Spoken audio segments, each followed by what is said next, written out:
সন্মানীয় ছাৰ বাইদেউসকল ইং টেবুললৈ স্বাগতম জনাইছোঁ। এটি গুৰুত্বপূৰ্ণ খবৰ দিবলৈ ওলাইছোঁ।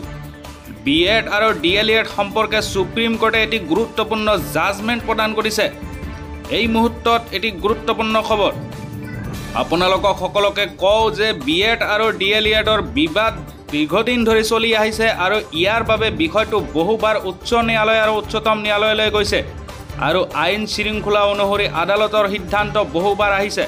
BEd আৰু DLEd আৰু আদালতৰ আদেশক বহুবাৰ প্ৰত্যাহ্বান জনোৱা হৈছে। উচ্চতম ন্যায়ালয়ে BEd ডিগ্ৰীধাৰী প্ৰাথমিক শিক্ষকসকলক ডাঙৰ সকাহ প্ৰদান কৰিছে। উচ্চতম ন্যায়ালয়ে স্পষ্টভাৱে কয় যে 2023 চনৰ 11 আগষ্টৰ পূৰ্বে কৰা নিযুক্তিৰ ওপৰত 11 আগষ্টৰ সিদ্ধান্তৰ কোনো প্ৰভাৱ নপৰে, কিন্তু তেওঁৰ যোগ্যতা সন্দৰ্ভত কোনো আদালতৰ পৰা কোনো আদেশ থাকিব নালাগে বুলিও আদালতে নিৰ্ধাৰিত কৰিছিল। উচ্চতম ন্যায়ালয়ৰ এই নিৰ্দেশ সমগ্ৰ দেশৰ বাবে আহিছে।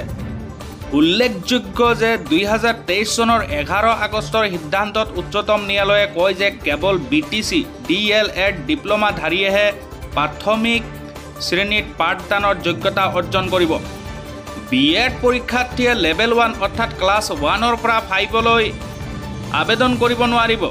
NCTE national council of teachers এডুকেশ্যনৰ গেজেট অধিসূচনাও নাকচ কৰিছিল বিচাৰপীঠে, য'ত BEd ডিগ্ৰীধাৰীসকলক লেভেল 1 শিক্ষক নিযুক্তিৰ বাবে যোগ্য ঘোষণা কৰা হৈছিল।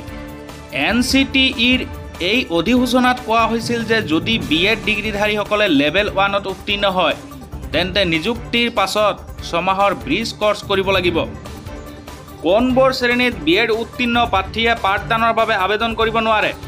আপোনালোকক সকলোকে কওঁ যে উচ্চতম ন্যায়ালয়ৰ সিদ্ধান্ত অনুসৰি BEd উত্তীৰ্ণ প্ৰাৰ্থীক প্ৰথম শ্ৰেণীৰ পৰা 5ম শ্ৰেণীলৈকে পাঠদানৰ বাবে অযোগ্য ঘোষণা কৰা হৈছে, যাৰ অধীনত BEd উত্তীৰ্ণ যুৱকে 1ৰ পৰা 5ম শ্ৰেণীত শিক্ষক হিচাপে শিক্ষকতা কৰিবলৈ আবেদন কৰিব নোৱাৰিব।